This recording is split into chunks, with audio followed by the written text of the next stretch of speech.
Отцы-пустынники и жены непорочные, чтоб сердцем возлетать во области заочные, чтоб укреплять его средь дольних бурь и битв, сложили множество божественных молитв.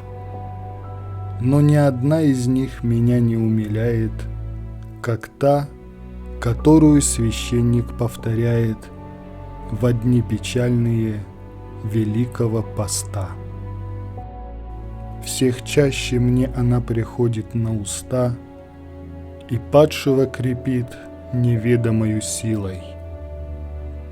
Владыка дней моих, дух праздности унылой, любоначалия змеи сокрытой сей, и празднословия не дай душе моей.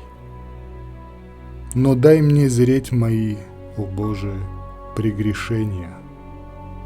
Да брат мой от меня не примет осуждения, и дух смирения, терпения, любви и целомудрия мне в сердце оживи.